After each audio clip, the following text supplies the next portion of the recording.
मित्रों नमस्कार। मैं आपका मित्र भूपेन ठाकरे स्वागत करता हूं अपने यूट्यूब चैनल जीएस मंथन 88 पे।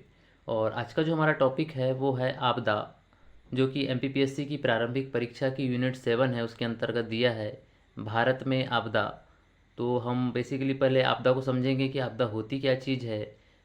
और वैसे भी इन्वायरमेंट का एक महत्वपूर्ण टॉपिक भी है ये आपदा।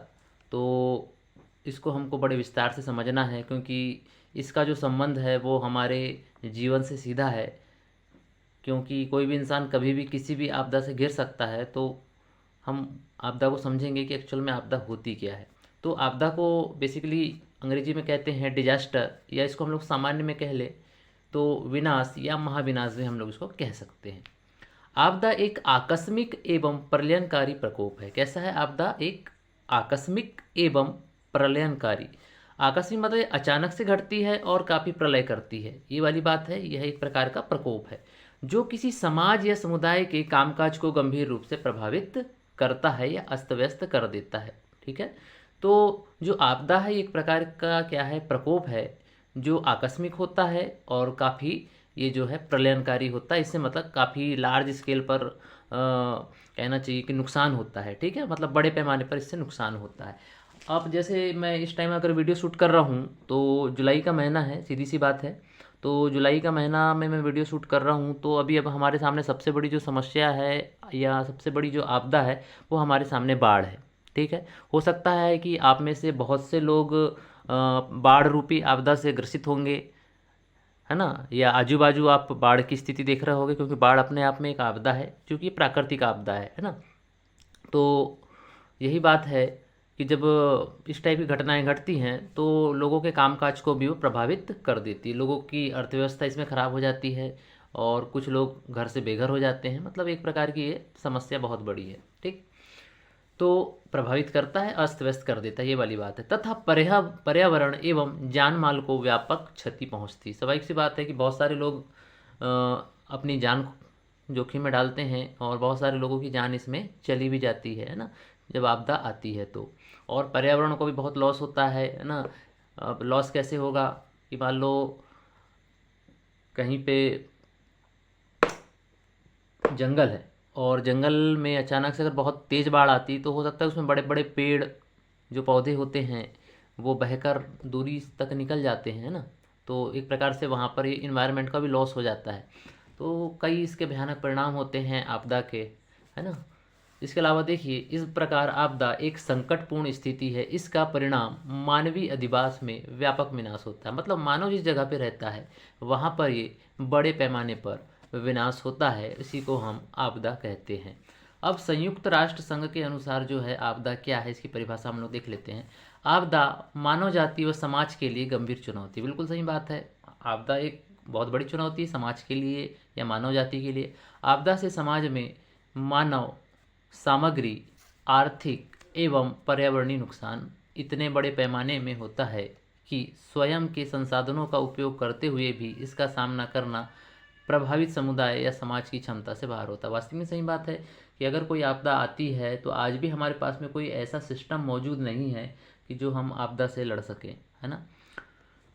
तो कुल मिला के पूरा मानव समुदाय इसकी चपेट में आ जाता है। बस हमारे पास दो ही तरीके होते हैं, है ना, कि हम आपदा के पहले क्या करें और आपदा के दौरान क्या करें और आपदा के बाद क्या करें। क्योंकि हमारे इसको रोकने के उपाय हमारे पास में अभी भी कोई बहुत अच्छे ऐसे उपाय मौजूद नहीं हैं।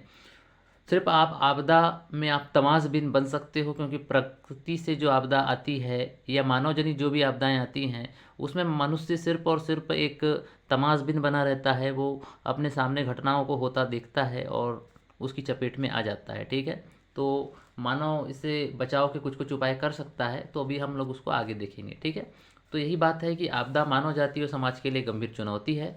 आपदा से समाज में मानव सामग्री एवं आर्थिक पर्यावरणीय नुकसान इतने बड़े पैमाने में होता है कि स्वयं के संसाधनों का उपयोग करते हुए भी इसका सामना करना प्रभावित समुदाय या समाज की क्षमता से बाहर की बात है। बिल्कुल सही बात है, यही बात को मैंने आपको समझाया। अगर हम लोग बात करें आपदाओं के प्रकार की, तो आपदाओं के बहुत सारे प्रकार होते हैं। सबसे पहले तो हम देखेंगे प्राकृतिक आपदा और दूसरा मानव जनित आपदा।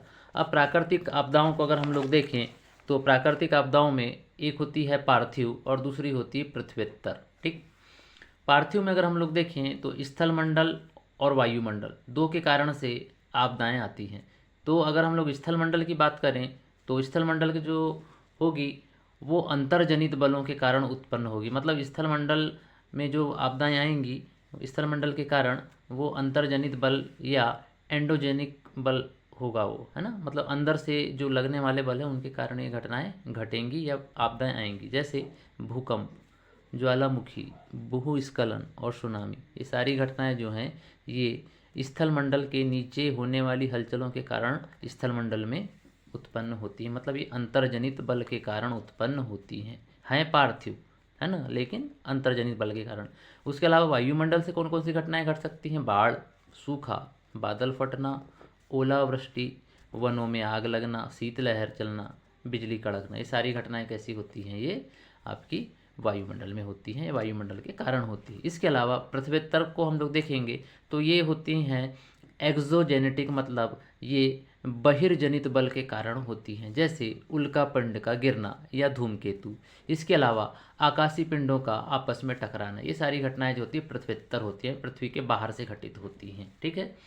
इसके अलावा हम लोग देखेंगे मानव जनित। अब मानव जनित में हम लोग देख लेंगे भौतिक, रासायनिक और जैविक। अगर हम लोग बात करें कि मानव जनित कारणों में भौतिक कारण कौन से हो सकते हैं तो मानव जनित भूकंप। अब मानव जनित भूकंप कैसे होगा कि अगर मान लो कोई पहाड़ है बहुत बड़ा, है ना, और नीचे पे कोई समुद्र या नदी है ना, तो होगा क्या कि जब बहुत बड़ा आप चट्टानी पिंड जब समुद्र के अंदर आकर गिरेगा और उसकी सतह से टकराएगा तो उसके टकराने से क्या होगा कि वहाँ पर भूकंपी लहरें उत्पन्न होंगी और समुद्र में क्या हो उत्पन्न हो जाएगा? सुनामी उत्पन्न हो जाएगी। तो इस तरीके से जो है मानव जनित भूकंप भी उत्पन्न होते हैं। ठीक है। इसके अलावा जो माइनिंग वगैरह होती है, माइनिंग में जो बम ब्लास्टिंग होती है उसमें भी भूकंप आने के खतरे बढ़ जाते हैं। मतलब एक प्रकार का ये मानव जनित भूकंप होता है ना, ये भौतिक के अंतर्गत है।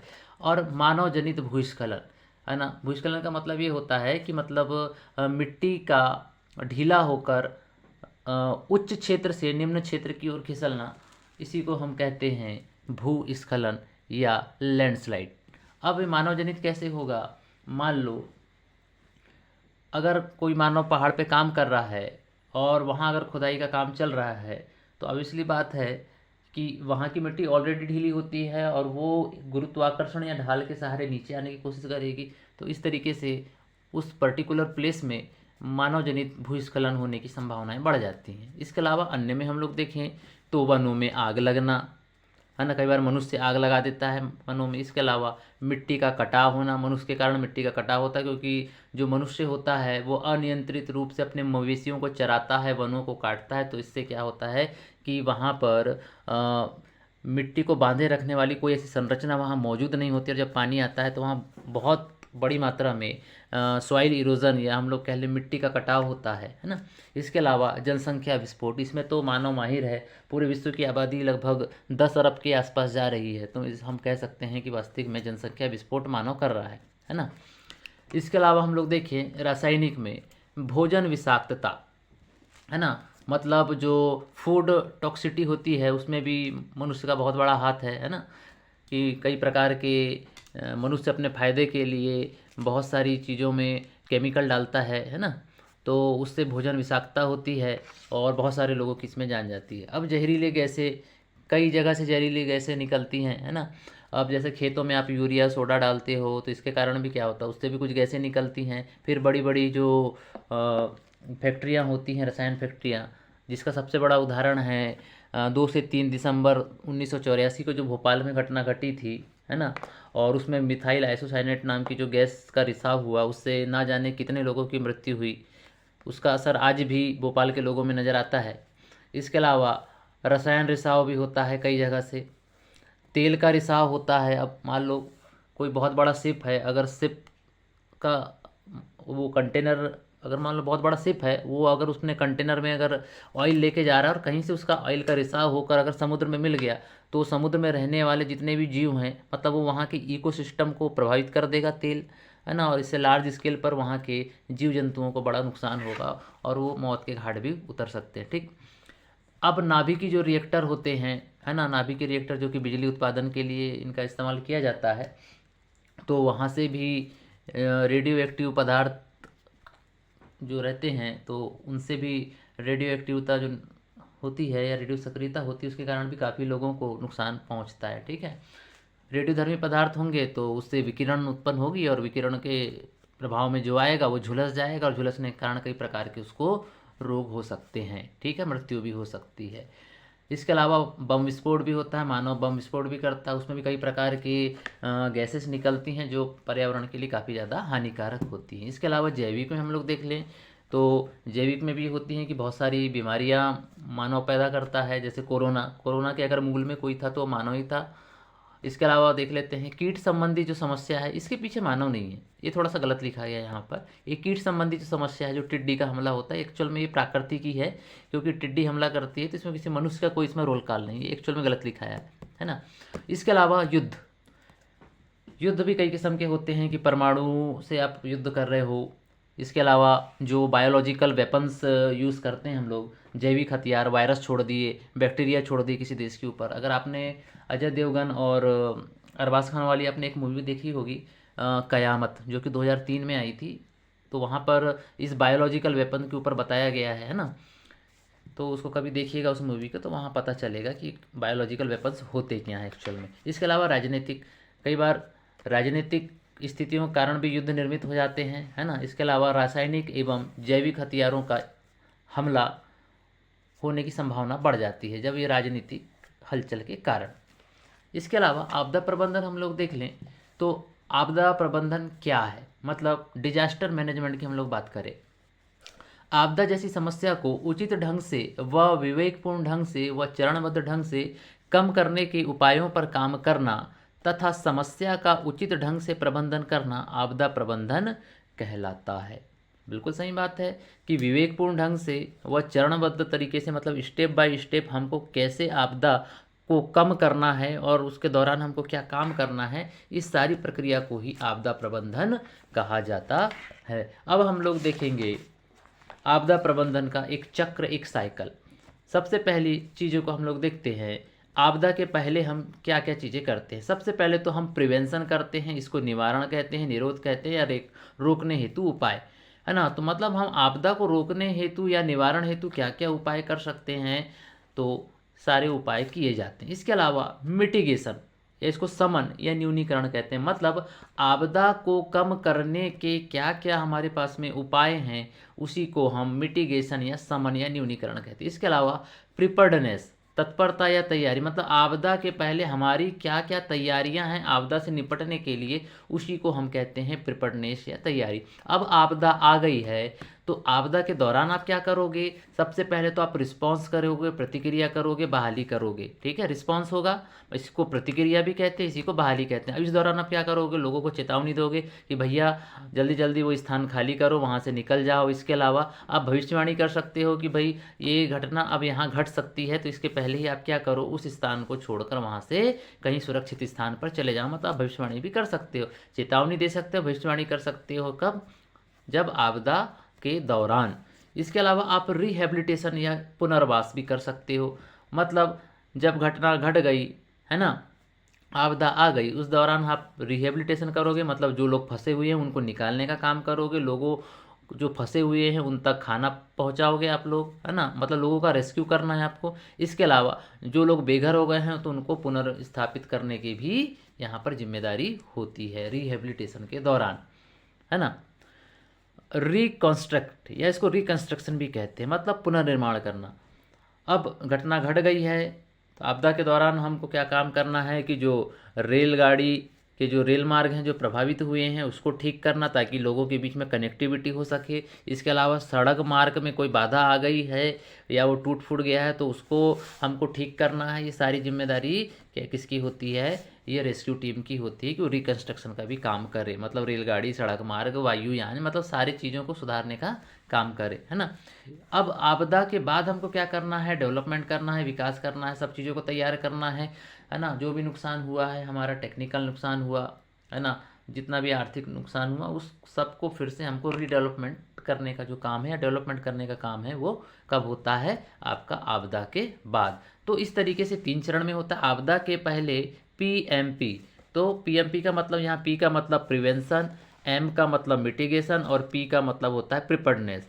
अब इसके अलावा आपदा के दौरान आप लोग क्या करते हो, ट्रिपल आर करते हो। आप ट्रिपल आर में क्या होगा, एक तो आप रिस्पॉन्स करोगे, रिहेबिलिटेशन करोगे, रिकंस्ट्रक्शन करोगे, और आपदा के बाद आप करोगे डेवलपमेंट, लोगों का विकास पुनः करोगे ताकि लोग फिर से उनकी ज़िंदगी सामान्य हो सके।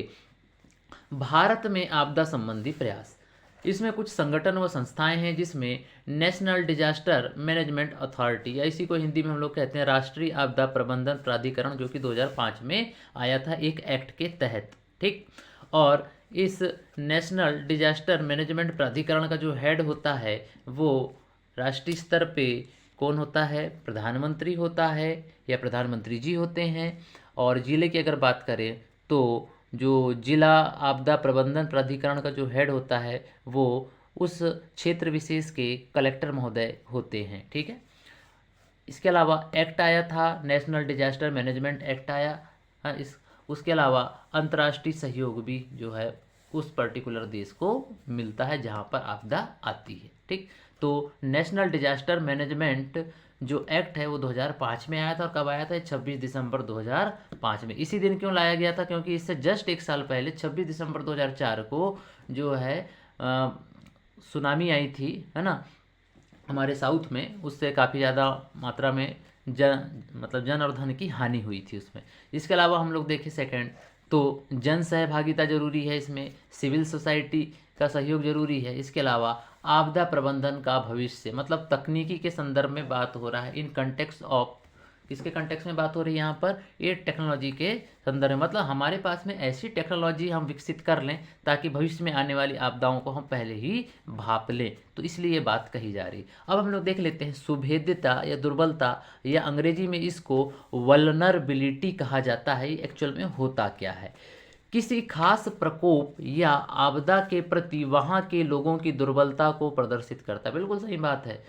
तो आपदा के लिए जो एकदम सॉफ्ट टारगेट हैं या आसानी से जो आपदा के चपेट में आ जाते हैं, वैसे लोगों को या वैसी परिस्थितियों को हम आपदा के संदर्भ में क्या बोलेंगे, सुभेद्यता या वल्नरेबिलिटी कहेंगे। मतलब इसमें क्या क्या चीज़ें होंगी, आपदा के प्रति निष्क्रिय होना, जागरूकता का अभाव होना, लड़ने की इच्छा शक्ति का अभाव होना। जब ये सारी चीज़ें होंगी तो आप आपदा के लिए बहुत सॉफ्ट टारगेट हो जाएंगे। अगर आप ये सारी चीज़ों को स्ट्रॉन्ग कर लोगे तो आप आपदा से लड़ सकते हो, आपदा से बाहर निकल सकते हो। इसके अलावा आपदा के कई प्रकार होते हैं, सुभेद्यता के कई प्रकार होते हैं, भौतिक सुभेद्यता, सामाजिक सुभेद्यता, आर्थिक सुभेद्यता और पर्यावरणीय सुभेद्यता। इस प्रकार से सुभेद्यता के कई प्रकार होते हैं।